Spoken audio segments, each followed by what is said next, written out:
Hari Om, everyone. Hari Om, everyone. Hari Om. Hari Om. Hari Om. Hari Om. Hari Om.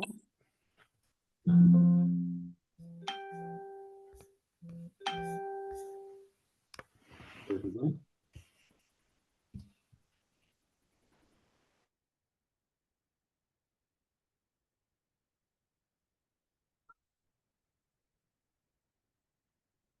Oh.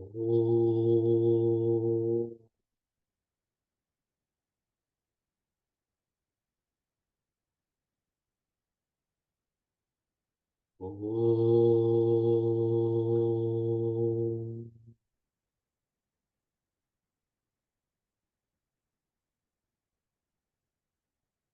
Oh.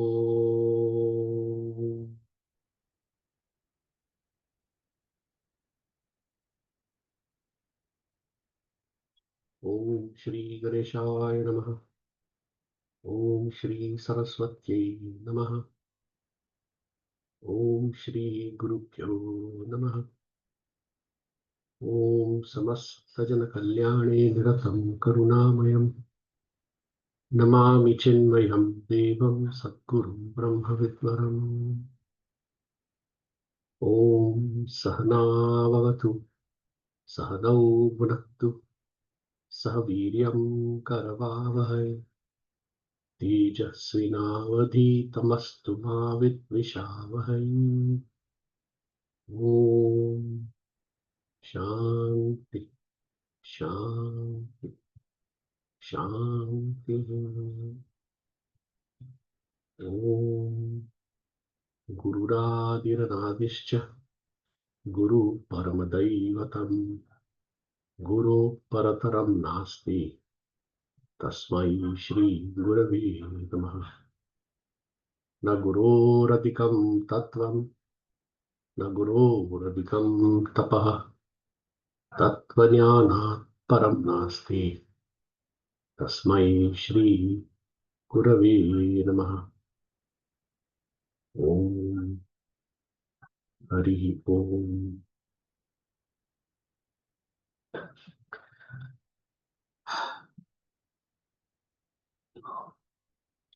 So we ended last week saying knowledge is limitless. Our lifespan is short with many obstacles en route. So how do we gain this knowledge? And we said the answer is through the essence of it. So we discussed what Sar is, what Upanishad is, and what Vidya is. The Upanishad has got something known as mantras, and they're not known as stutis because stutis are something which are chanted in praise of the Lord and is at the level of speech, stavanam. Mantras are meant for reflection. So if we just read a mantra or go to a study class and then walk away, it really will be of no use. This mantra must be reflected in your mind over and over and over, must be churned. Because by definition, a mantra reveals itself only when it is reflected upon. Manana trayate iti mantraha. So the level of the mind. So all Upanishads are now in the form of a dialogue, a samvad between a guru and a shishya, a teacher and a student. So the teacher, we said, is a mumukshu, of course, began as an adhikari. Adhikari became a vairagi. Vairagi became a mukshu. Mukshu became a sadhaka. So it begins at the level of a mumukshu seeking knowledge from the teacher. And it is not in the form of a debate. It's in the form of a samvad, which is a dialogue. The guru and shishya coming together. Now, before we take up any study, we always do something known as the Shanti part, which is what we did today as well. And the Shanti part, therefore, is what we will take up today. This Shanti part, we've been chanting for 20, 25, 30, 35 years. Let's dive into it. What does it actually mean? This Shanti part is from the Yajurveda. And it actually happens to be in this Shvetashvatara Upanishad, which is also the Yajurveda. And the first two, this Shanti mantra and the first mantra is also from the Shvetashvatara Upanishad, which we will discuss briefly. But first, let's go into this Shanti part from the Yajurveda, which is extremely well known to everyone. And that's on page number 10. I hope you all have this book. And if possible, I would request all of you to turn on your video so I can see you and you can see me.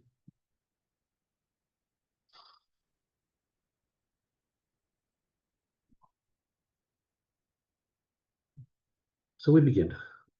Om Sahana Bhavatu, Sahanau Bhunaktu, Sahaviryam Karavavahe, Tejasvinavadhitamastu, Ma Vidvishavahe, Om Shanti, Shanti, Shanti.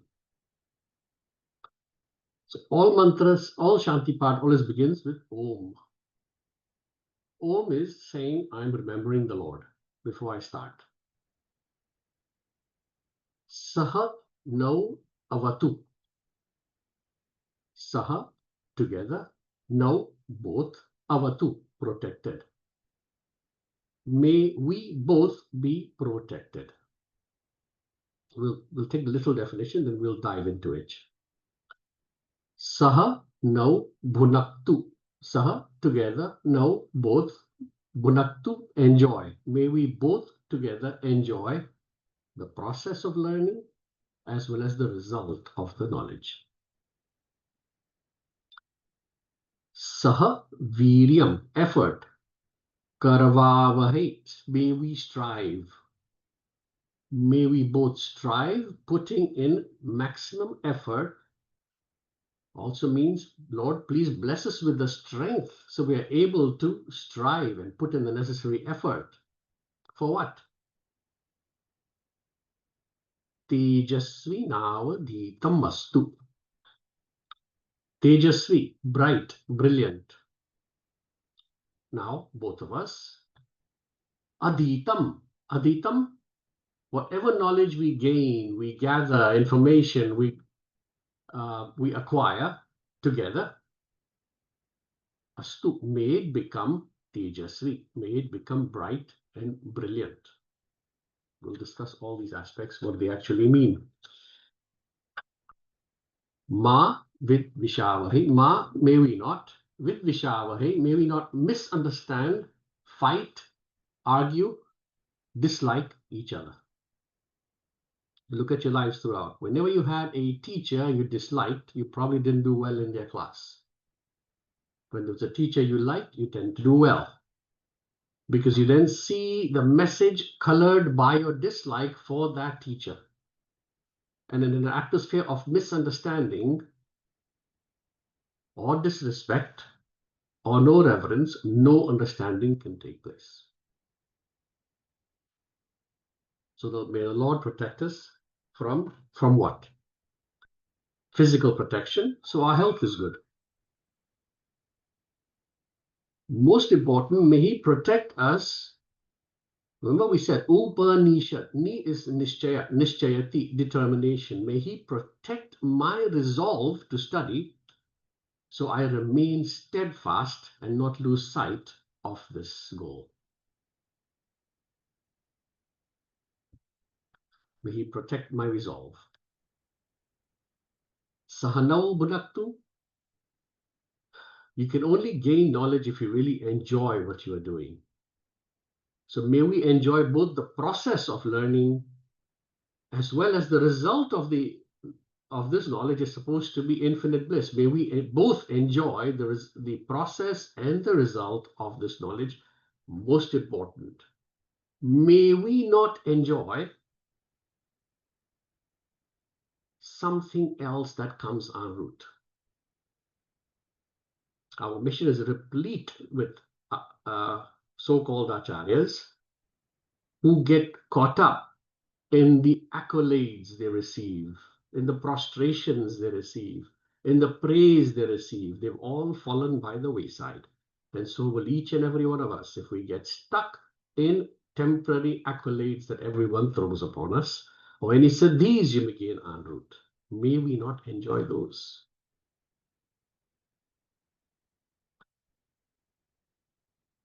Sahano Bhunaktu. So the Shishya, now, Saha Viryam Karavavahi, the effort. Effort should not be just the teacher's pouring his heart out and the student is half asleep. It cannot be unidirectional. It has to be a bidirectional. Both must be enthusiastic, one to teach, the other to learn. Only when this symbiotic relationship is established in its completeness can this transmission of knowledge take place. Ma vidvishavahe. It's imperative that the guru, who's supposed to be Shrotriya, Brahmanishta, Karuna Sagar, full of compassion, must have compassion for the student, understanding from where he's coming, because the guru at some point was there, have love for the student, and the student must have reverence and devotion to the teacher. Om Shanti cubed. Why Shanti 3 times? It said Bhavascha Vignaha. Remember the first shloka. There's lots of obstacles. Shreyamsi Bahuvignani. On the path of Shreya, good, there's a lot of obstacles. So, Om Shanti, Shanti, Shanti. The first Shanti is for disturbances unseen, Adi Daivik, with his phenomenal forces, which we cannot control. The second is Adi Bhautik, sources around us, noise, disturbances, people. And the third is Adhyatmik, internal problems, issues that we may have. May there be peace, peace, peace during our study and continuously in our lives. It is not just that. Now, let's dive a little deeper. Few points here. What does brilliant knowledge mean? Anyone? When it says Tejasvi Navaditamastu, what is brilliant knowledge?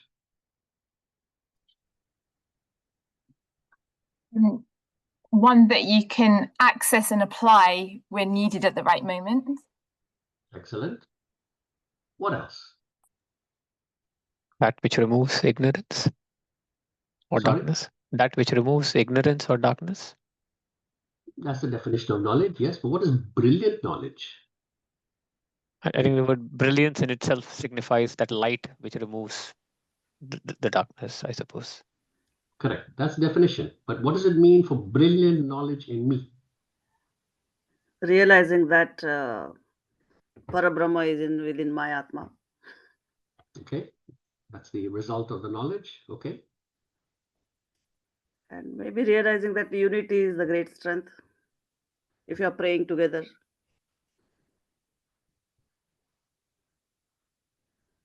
So how do I know that the knowledge in me is brilliant versus not brilliant?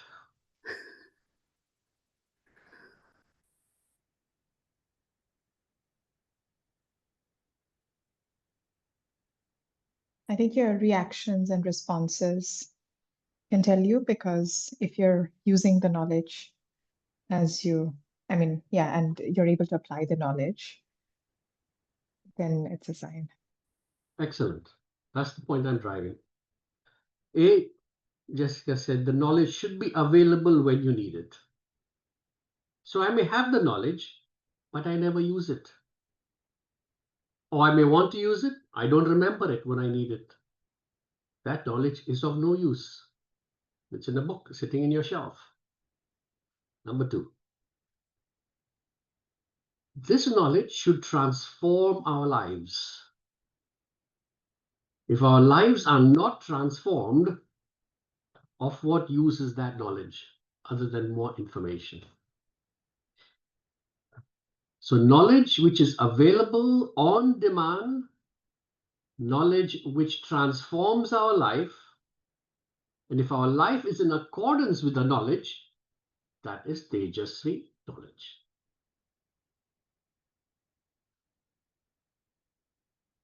So Tejasvi now, Adhitam, gather. We are very good at gathering, hoarding all this information. Has it become Tejasvi?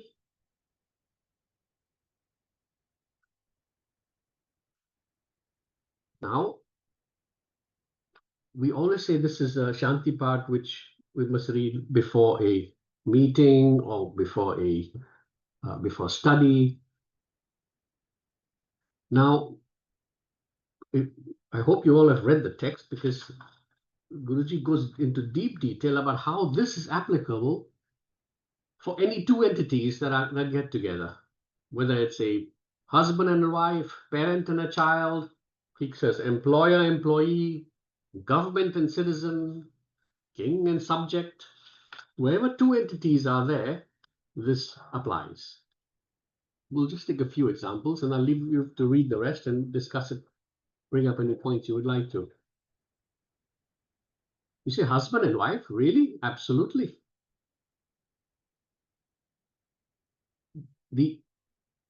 This mantra is a pointer for us to think further.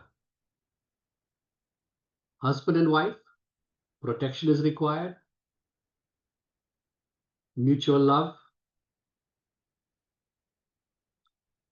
Most importantly, what does that wedding song say? Loka sevaya, deva pujanam, grahastha jivanam, bhavatu harshadam. May your household life become brilliant and lead you to liberation. I.e., may your household life become transformative and meaningful. Same idea. Parents and children, unless there's mutual love, respect, understanding, there will just be discord. Shanti mantra.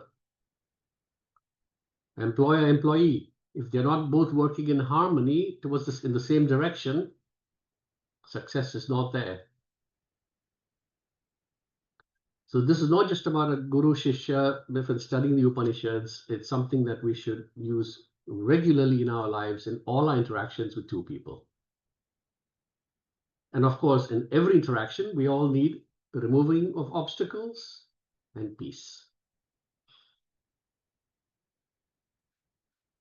Now, in the book, Guruji says, the removing of obstacles is fine. We can keep praying for that, invoking that. But true removal of strength really comes from Kenopanishad, Atmana Vindate Viryam. Only from within can true strength come.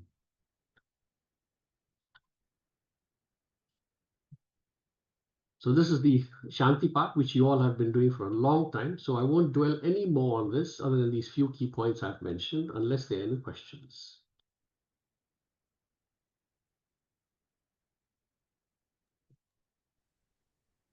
Not so much a question, but honestly, when I heard during the week, I watched Guruji's talks on this, and I heard the bit that was always there, but really came front of mind to me was Sahana Bhavatu, when it's what is it that needs protecting?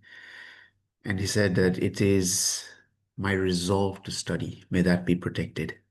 May that inspiration, incentive, if you like, remain with me. Because the moment that goes, you can collapse very, very quickly. You've said it as well in this class, but I thought that was a really important aspect of studying. The example that came to my mind was Gurudev in Uttarkashi. When Tapovan Maharaj said, go and wash my clothes. And for I think around a month or 3 months, all he did was wash his clothes and come and bring food for him. And he said, look, I'm here to study. And he was about to leave when another Mahatma told him, he's only testing your resolve. So stick with it. And he stuck with it. And because of that, we are all here. Business charity.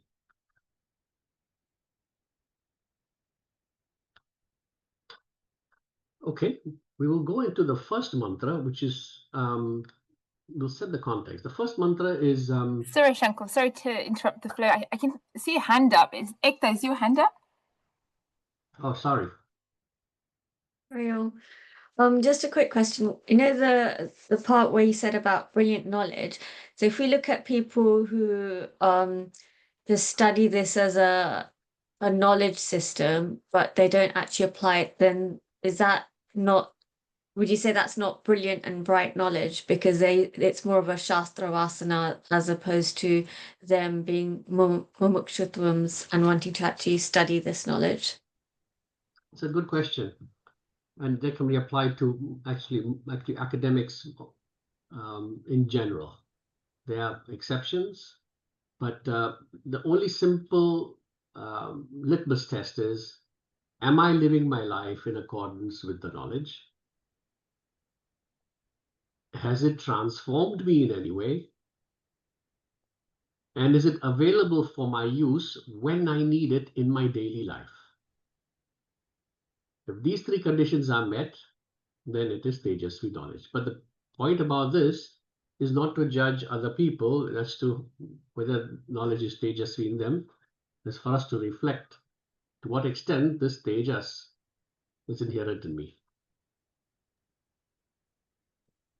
Yeah, because sometimes it can become a fascination when we're studying this, especially the Upanishads, because they're so profound and poetic. You can easily just get lost in that on its own, that you forget what the goal is. And that's why question. Can I say something? Sure. So thanks, Ekta, for raising this. Actually, it's quite an interesting point. As one of the discourses by Swami Advayananda, he pointed out that one of the distinguishing features of Eastern philosophies is when you make a statement, the first challenge back to you is this your experience, or is this just what you think, or what somebody has told you? And I think that has a lot of parallels with what we're talking about over here, because, you know, here, for brilliant knowledge, it must be a lived experience. It must be, you know, essentially who you are as well. And I think that's an important focus here of the true purpose of this study, as we're told, is for this to be a part of you, is for you to realize yourself. So, you know, if it is just academic, then it is possibly of some use, but it's not of full use.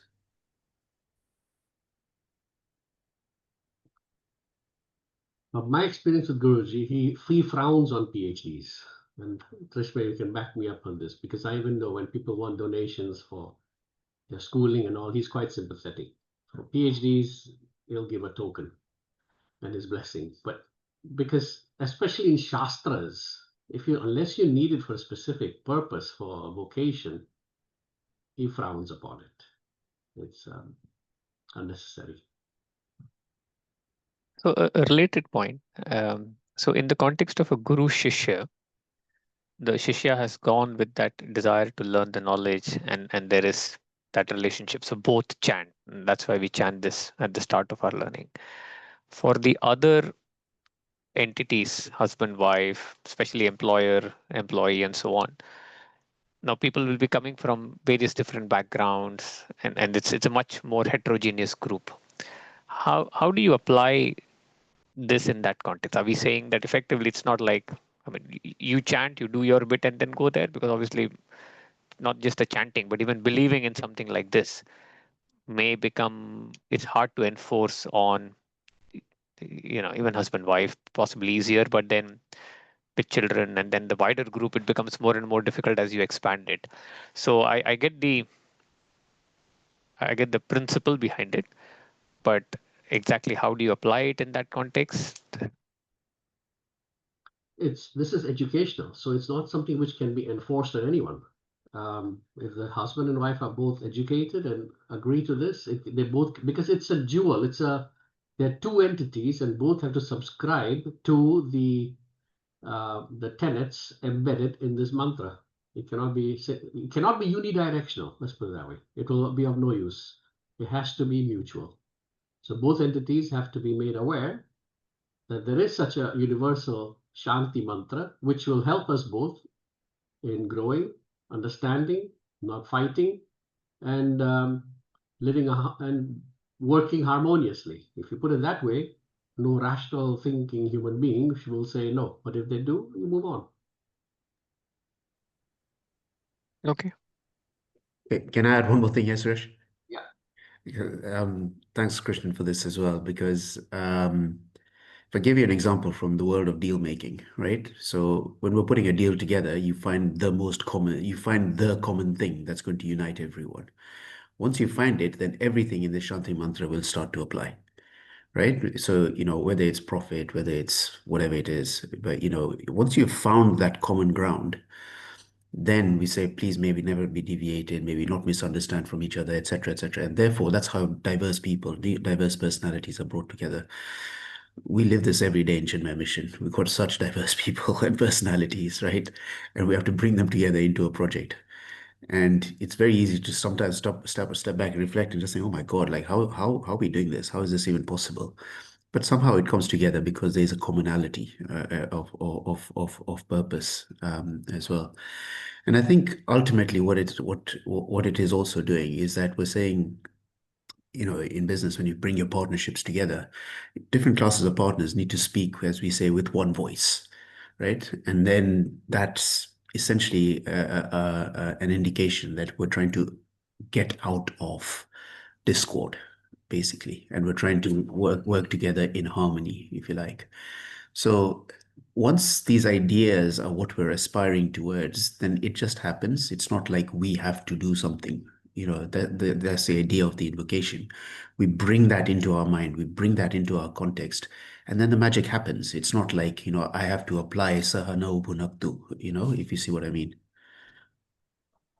Thanks. Yeah. Okay.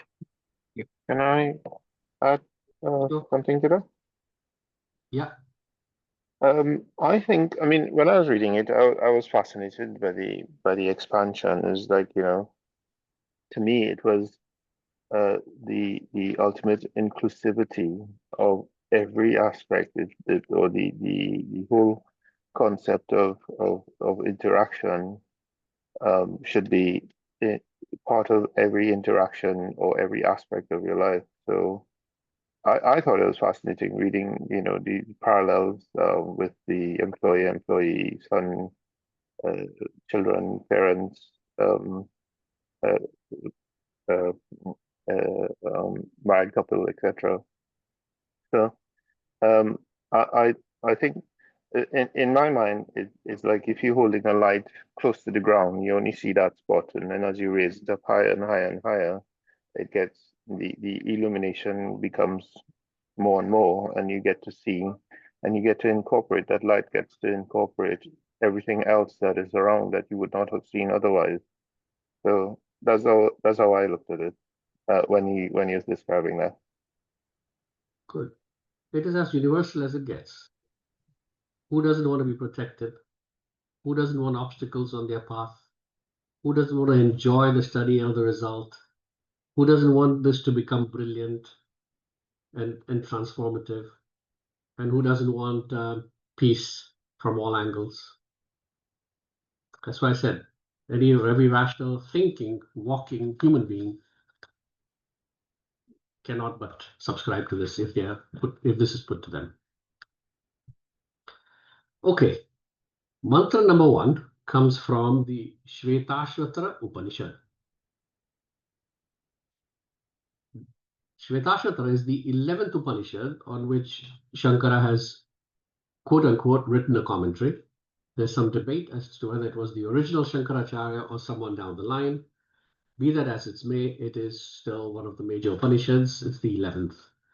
And I had the good fortune of studying that in Uttarkashi in 2017 under Pujya Guruji. Shvetashvatara Upanishad, and this mantra comes from it. A brief description of what it is.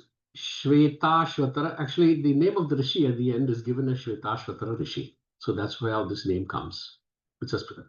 Normally Upanishad is not ascribed to any Rishi, but because his name appears at the end, this is the name given to it.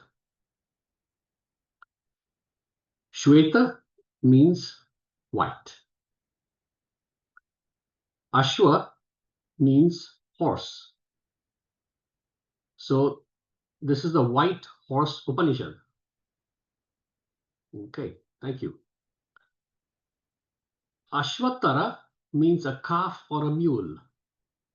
So Shvetashvatara, therefore, is a white horse or calf or mule.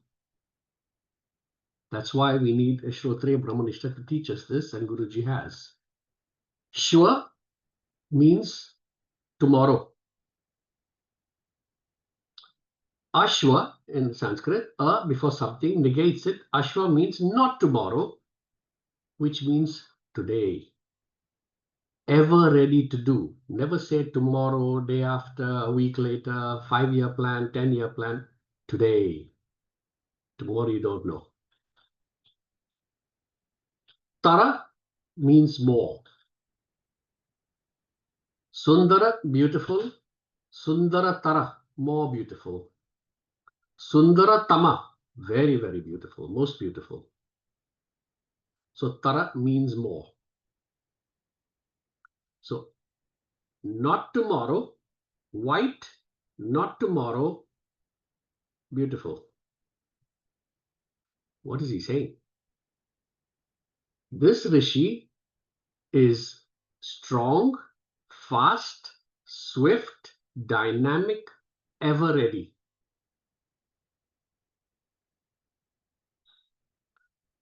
Shweta, Shweta, white.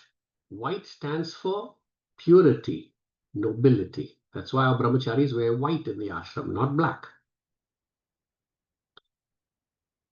Purity in terms of he has got complete mastery and self-control over his sense organs. In the Bhagavad Gita, it says, what's the difference between an ignorant man and a man of wisdom in chapter 2? They both use their sense organs to experience the world, but the ignorant man experiences the world through his sense organs with all his raga dvesha, with all his likes and dislikes. The wise man experiences the whole world without any raga dvesha. I think it's Bhagavad Gita 264. Raga dvesha vayuktaistu vishayan indriyaschayan. Atma vashed atma prasadam adigacchati. So the wise man experiences the world without any likes and dislikes because the senses are under his complete control. So Shvetashvatara, ascribed to Shvetashvatara Rishi, is a person of spiritual eminence who has purity of mind, complete control over his senses, and that Rishi gave Shvetashvatara Upanishad, which is in the Yajur Veda. And this Shanti part is also in Shvetashvatara Upanishad because it's in the Yajur Veda, and the first mantra is ascribed to Shvetashvatara Upanishad.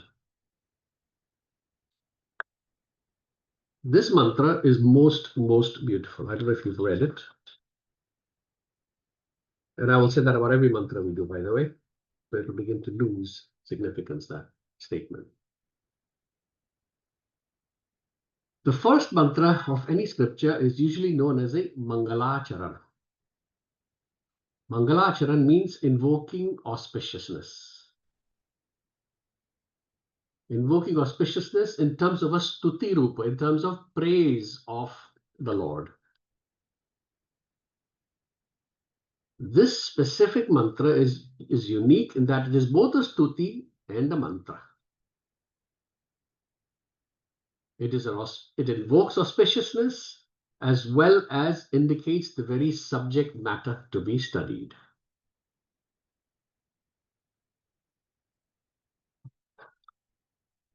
So what is that subject matter to be studied? Let's rewind slowly. So we know that the Lord is the Lord alone is the creator, the sustainer, the dissolver. He alone presides over all our actions, all our karma phalas. In Sanskrit terms, Sarvagnya, Sarvashaktiman, Sarvavyapi, Karmadhyaksha, and Karma Phaladata. He is the Lord in our heart, and therefore we need to serve him, pray to him, be devoted to him. That's why all Upanishads are replete with praises to remind us that we need to seek him and him alone. So that's the idea of invoking auspiciousness in this Mangalacharan. So let's dive straight into it. There's a lot of material in this, in every word. There's no way we'll complete it in this class. We will just begin. Yo brahmanam vidadati purvam, yo vai vedanscha prahinoti tasmai, tam ha devam atma buddhi prakasham, mumukshurvai sharanam aham prapadye. You must have heard this mantra somewhere. Yo brahmanam vidadati purvam, yo vai vedamscha prahinoti tasmai, tam ha devam atma buddhi prakasham, mumukshurvai sharanam aham prapadye. I like to say mumukshurvai aham sharanam prapadye.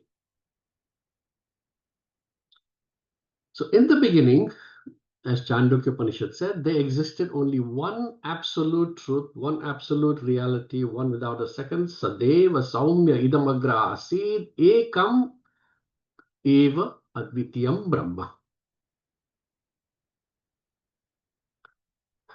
That one supreme reality, what happened? Yo Brahmanam Vidadati Purvam.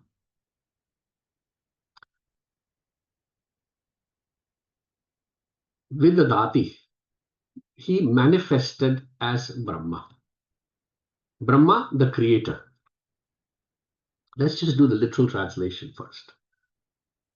Yo Brahmana Vidalati Purvam, he manifested as Brahma, the creator. Yo Vai Vedamscha Prahinoti Tasmai, he revealed the Vedas to Brahma. Tam Hadevam, to that supreme reality, Atma Buddhi Prakasham, who enlivens, enlightens my Atma Buddhi. We'll talk about that. My Buddhi. Mumukshurvai, I as a Mumukshu, Sharanam Prapadye, I seek refuge in this supreme reality.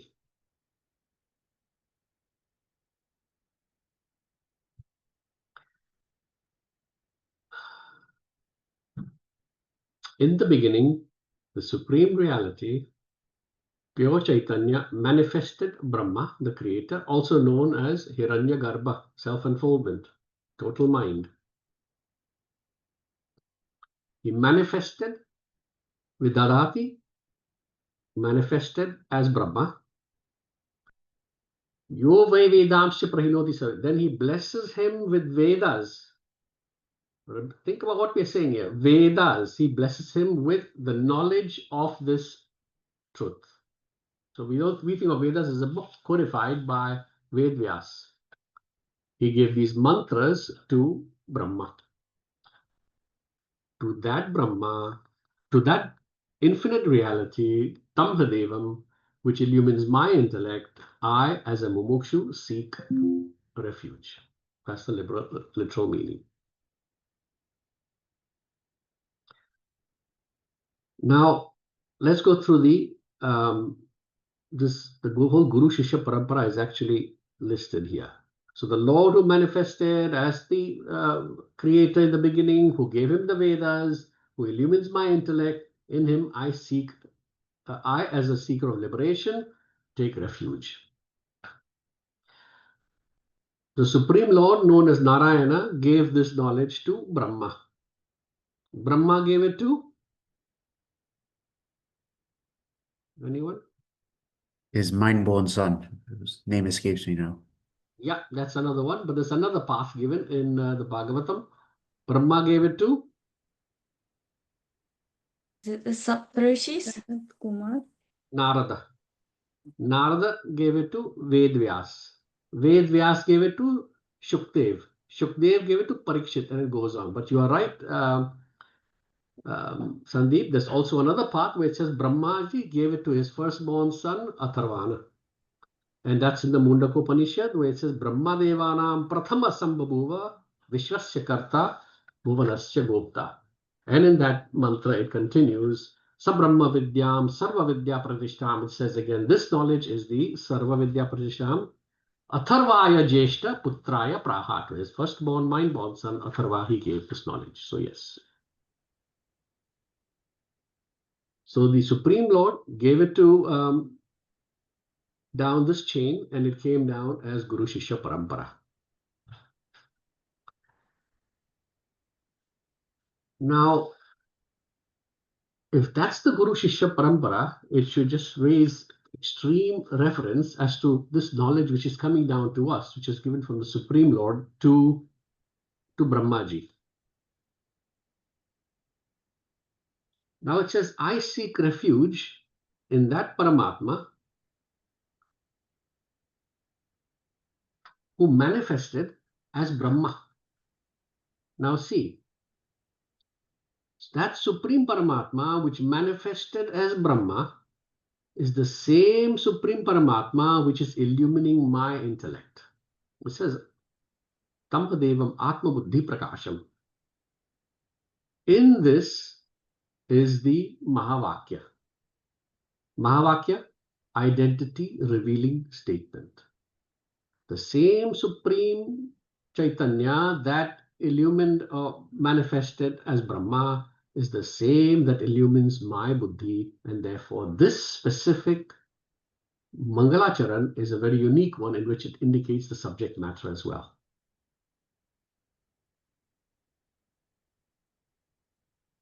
Now we'll come to, now this knowledge is not just self-knowledge. The Vedas, which was given, gives all the knowledge about how I should live my life and discover my own true self. Yatho abhyudaya nishrayasa. It gives us the knowledge of peace, prosperity, purity, dharma, and Brahma. Nishrayasa, the absolute good. You remember last week, Dharma Jignasa Mananam Pramanam Paramam Shrutihi, and Brahma Jignasa Mananam Pramanam Paramam Shrutihi. Both Dharma and Brahma, the highest and the supreme and only valid means of knowledge is the Shruti, which is the Vedas. I'll pause here because this brings to Dharma, the topic which, Krishnan, you had a question which you wanted to discuss. Yes, thank you. So I was reflecting on the Purusharthas, the 4 Purusharthas, and of the 4, so as Purusharthas literally mean that which is the goal of all human beings, something that we all seek. So Artha and Kama, easy to get your head around, we all want it. Moksha, fine, some people want more than that. But Dharma was a bit intriguing. Now, I understand Dharma in the context of something you need to follow to get all that. But why is it given such a high stature, almost to say it is a Purushartha, it is the goal? So I don't have the answer. So I was asking Suresh Uncle, but keen to get any thoughts or inputs from the group. Anyone wants to take a crack?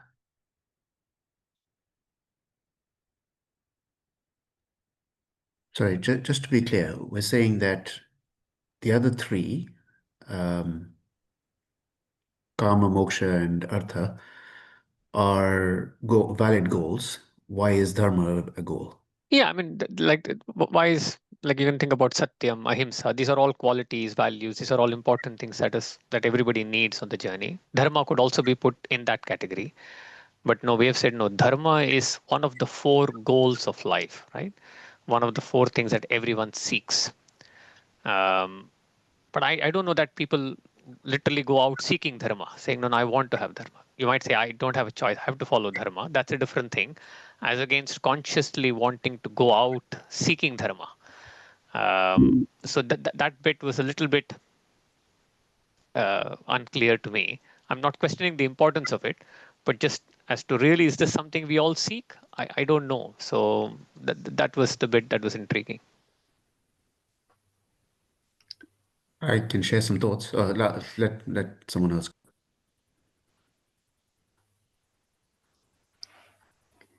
And I think according to our beliefs, dharma again is a complete different whole subject in it. Because again, according to Varna, you have to follow your dharma. Means I'm not talking about segregation and all that, but the Kshatriya has to do the Kshatriya dharma. The Brahmin has to do the Brahmin dharma. And according to this. So I think that's why the dharma is important. If Kshatriya doesn't want to kill the enemies, then who will do it? So maybe that's why the dharma is more important. And Brahmin, if he does not impart the knowledge of last generation to the next generation, then who will impart all all those knowledge and the treasure of this thing? So maybe that's why the dharma is more important, according to our previous teachings of this thing. That's it. Nowadays we are not following it. That's another completely different thing. That's all I think I know. Hari Om. I've heard it being said that actually moksha is the goal of life, and dharma, artha, kama are goals in life, or the purusharthas, basically the way or the means, but moksha being the ultimate goal of life. I mean, I don't know whether that understanding is correct, but that's what I've heard being said. The word is parama purushartha is the word that is used for moksha. And that all that makes sense. As I said, with the other three, you can intuitively understand that, you seek, you nobody will question that I want artha, kama, or maybe even moksha. But that desire for dharma is not as easy to follow. That's the bit I'm kind of trying to get my head around. Why would one go seeking dharma? I saw Ekta's hand was also up, but go on, Ekta, if you had a point. I kind of agree with what Krishna said. I think it's the way of life, but another way of looking at it is that dharma, kama, artha are fields for us to also exhaust our vasanas with the goal of moksha in mind. I don't see dharma as a goal, but as a way to live by the right means with the right knowledge. To then walk on this path, and I think it just aligns us in terms of then helping us to then do the purification of the mind and everything. Because if we're not walking the path of dharma, if we're not doing our duties, if we're not living by the values, then the work we'd need to put in towards purification of the mind to have this knowledge would be far more difficult. So I see it more as a means, as opposed to a goal. Yeah, but I'm sure if our rishis have put it as a purushartha, there is something hidden there that we are not able to get our head around, and that's what I'm trying to kind of probe. Like they didn't put satyam, they didn't put ahimsa, they didn't put amanitvam, adambitvam, they didn't put those, because those are also all important qualities to have on the path. But they said dharma is a goal, so which means there is something that we ought to be aspiring for. And I'm sure there's something to decode here that would be good to double click and reflect on. I have a couple of thoughts, but this is the a good example of the brilliance of knowledge and can you access it at the right time. But I remember years ago we did Global Chick Camp with Swamiji, and we did the topic of Mahabharat, and Swamiji spent quite an extensive amount of time at the very beginning talking about exactly this, the Purushartha and Dharma. And two things come to mind. One was the definition of Dharma. And actually, Swamiji started by saying, yes, we talk about righteousness, duty, but actually the definition is the essence of something, that which sustains that thing to make it what it is. So the very example that we use is sugar. Without sweetness, it wouldn't be sugar. So then Swamiji posed to us that question of then what is dharma then in the context of our essence? And actually we came to the conclusion that it's existence. So I think that actually, if you think of it like that actually it's the existence. Maybe that gets us closer to why it's the, like almost what's the essence of our life as well. And the other thing that comes to mind that is a bit sort of tangential, but also we discussed how actually dharma then provides us the support needed for the other two, artha and kama, as well, because when dharma is applied to those goals, then one is elevated towards moksha. But just two things to share from me.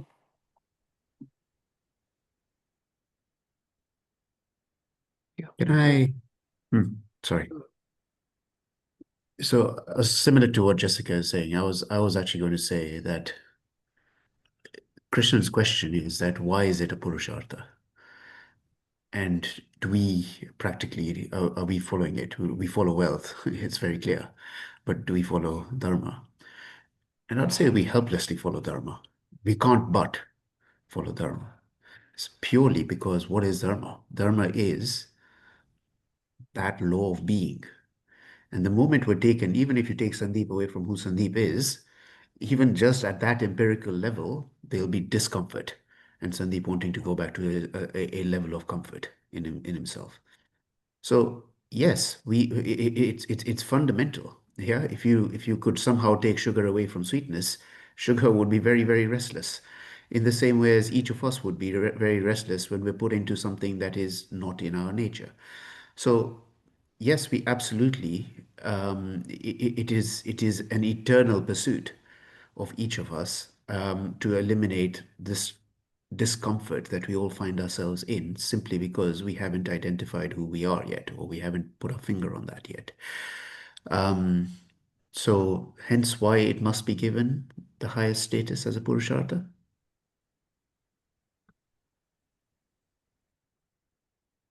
So, correct me if I'm wrong. I think in Vivek Chudamani, there's some reference of dharma being one of the foundations of then being able to walk this path or as a foundational structure to then take it to the level that we were able to receive the knowledge. And I think there's also something in the Taittiriya Upanishad, but the Taittiriya Upanishad is a bit different. It says actually we can study dharma, or we can walk the path of dharma, but we can then still go back and live our lives as grihastas and whatever without wanting to then know the Brahma Shastra. But then there's a second section for those who do want to then know the Brahma Shastra. And there's a whole section on that in the Taittiriya Upanishad. Okay. So let's go back. I seek refuge in that Paramatma who manifested as the total mind and endowed him with the Vedas, with all the knowledge required for all jivas, everywhere at all times. That's why I say everybody's a Hindu, they just don't know it yet. For all jivas at all times and everywhere to live their lives, which is Dharma, and to gain that essence of that self-knowledge, which is Adhyatma Shastra. Now, people have got different desires at all times, and you cannot tell them, forget about your desires and now all start pursuing moksha. It makes no sense. So what is Dharma? If you step back, yes, you can go get lost in Dharma. It's a massive topic.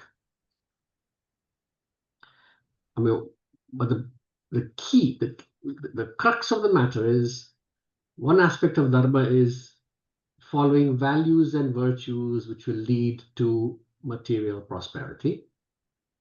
And if you perform your duties by these values and virtues selflessly, they will purify the mind. That's why it says, Yato Abhyudaya Nishrayasa. Dharma is that which leads to peace, prosperity, and purity. Stepping further back, and the best definition I've heard is from Guruji, which is Dharma is the science of management of desires.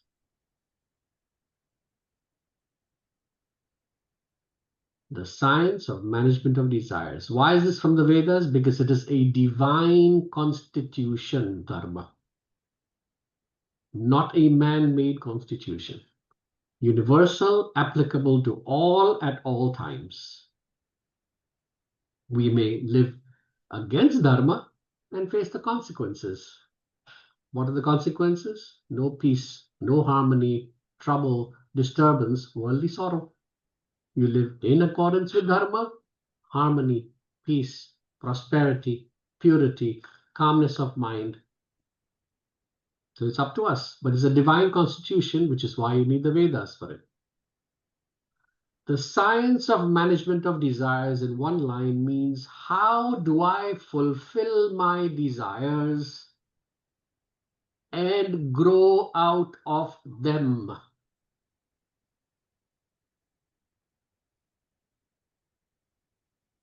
Fulfilling desires we are all amazing at. Growing out of them we are pathetic at. Therefore, we are not living in accordance with Dharma. So once we find the answer to how do I fulfill my desires and grow out of them, I have discovered the key to Dharma. That's at the macro 30,000 feet level. But it should give you all the answers you need from there on.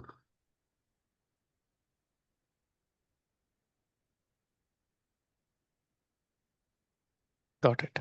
So what you're saying is, like you said, dharma is a vast topic, and it's easy to get lost into don't do this, do the do's and don'ts, commandments type stuff. But putting it back in the context of the Purusharthas, if we don't understand this aspect of dharma well and internalize it, then as I think either Ekta or Jessica was saying, artha, you can get caught in artha kama, and even the desire for moksha may become like another material desire, that like I'm getting something, I'm achieving something, because it just feels like a higher desire, but not really the essence of what you're trying to kind of get to. Which is why maybe it's the foundation of all the other three purusharthas, that you have to do that in the framework of dharma. Is that a fair summary? There are two aspects to Dharma. One is what will give me prosperity and purity of mind. And there's another aspect called moksha dharma, which is seeking what is my essential nature. So this knowledge, this tattva jnana, is actually also called dharma. This tattva jnana is the only thing which will take us to realization of our own self. This is known as moksha dharma. Now, moksha dharma will come after you've completed your vyavarik dharma, and that will come as a function of mumukshutvam, which we are coming to. What does mumukshutvam really mean? We will come to that. So it'll all follow. So I thought this was a good place to inject your question in the concept, in the context of this knowledge which was passed down, which included both Dharma and Brahma.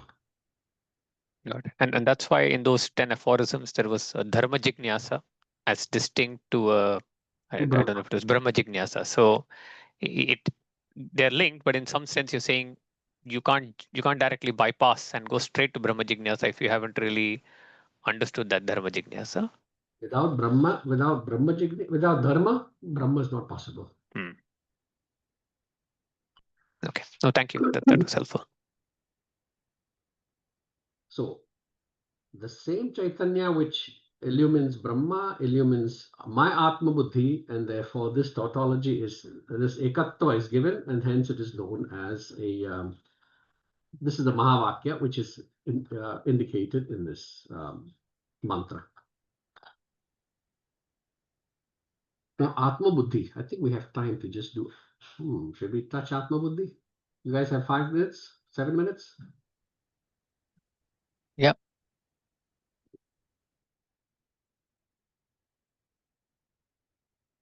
Tamha Devam Atma Buddhi. So what does Atma Buddhi mean? It's a big topic. We will start on it today so you have enough to think on. Atma Buddhi is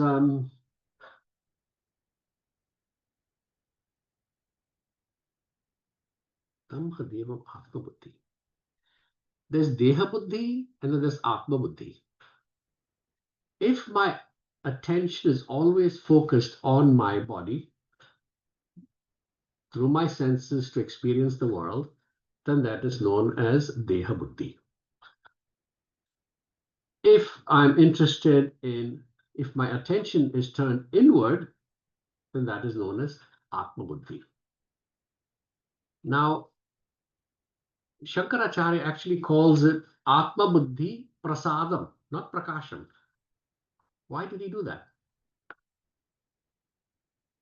Atma Buddhi, when the You remember the shloka we did in Kapil Gita? Yam tvamaham brahma param pumamsam pratyak srutasyatmani samvibhavyam. When I turn my attention towards the self, sva tejasa, the brilliance of the Atma, dvasta guna pravaham, destroys my gunas, my vasanas.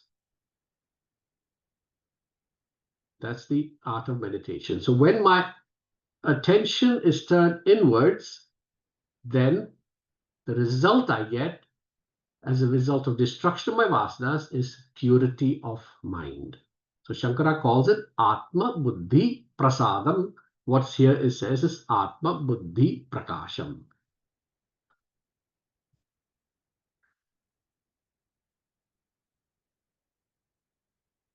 So why does it say illumine my Atma Buddhi and not my Deha Buddhi?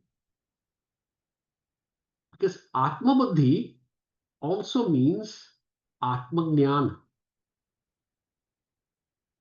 Supreme Paramatma gave the Vedas to Brahma, manifested as Brahma, illumining the Vedas, illumining Atma Jnana. So when I say Atma Buddhi, what I'm referring to is Atma Jnana. That same consciousness illumines my Atma Jnana, which is my Atma Buddhi. So to the extent we're able to change our Deha Buddhi to Atma Buddhi, to that extent is our spiritual evolution.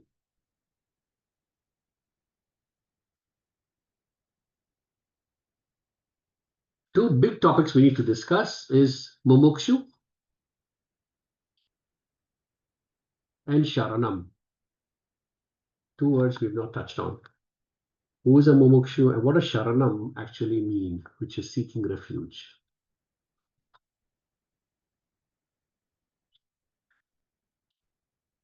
Anyone want to describe what Mumukshu is?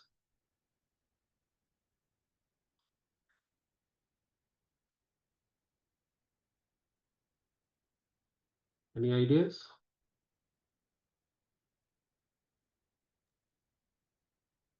One that has a burning desire for liberation. Lovely definition. Burning desire. What does burning desire mean? Single pointedness is where I was going to go. Okay. Anyone else? An example is if someone who's drowning is burning desire for air.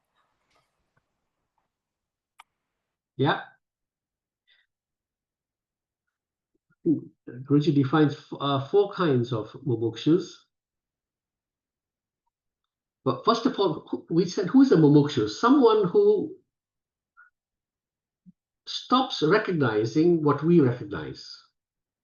We recognize replacement of worldly sorrows is with worldly joys is the goal of my life. I can get rid of my worldly sorrows by worldly joys, and that's all I'm trying to do. When you recognize that worldly joys are in essence worldly sorrows as well, you then become a mumukshu. You no longer seek power, pleasure, comfort, luxuries as a temporary band-aid for my worldly sorrows. Then you become a mumukshu. And quickly, there are four kinds of mumukshus. Tivra mumukshu, one who has intense longing for liberation. What does that mean? Shankara said, when your hair is on fire, what do you seek? Where do you seek refuge, Sharanam? Water. Could be the dirtiest of water. You will seek water. You don't say, after retirement, I may douse the fire. That's what we are doing. After retirement, I will try to gain self-knowledge. Our hair is on fire. Those who recognize it, Tivra Mumukshu. Second kind, Madhyama. As early as possible, I want to douse the fire. Third, later on in life. There's no hurry. I'm only in my 30s. I'm only in my 40s. I'm only in my 50s. I'm only in my 60s. I'm only in my 70s. I'm in my 80s. What's the hurry? And the last kind, which is hilarious, the way Guruji puts it, if I find moksha accidentally while walking on the road, I may think of picking it up. Dramatically, this places us, we have to judge where we stand among these four kinds of mumukshus. Now, why is mumukshutvam so important? And why doesn't it say mumukshurvai aham sharanam prapadye? It doesn't say jignasu vai aham sharanam prapadye. It doesn't say sadhaka vai. It doesn't say adhikari vai. Why mumukshurvai? Think about that. We'll discuss that next time. Why mumukshurvai? You can be an adhikari, you can be a sadhaka, you can be a jignasu, you can be a bhakta, you can be a sevaka, you can be a shishya. Why mumukshurvai aham sharanam prapadye? What does sharanam mean? What does mumukshu mean? We'll continue with Atma Buddhi. Many things to discuss next week. I will pause here so we don't oversaturate ourselves.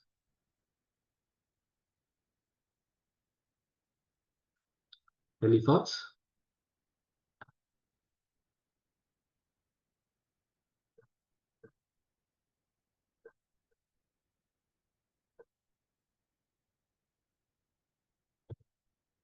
Okay, we will end here. We will continue next week.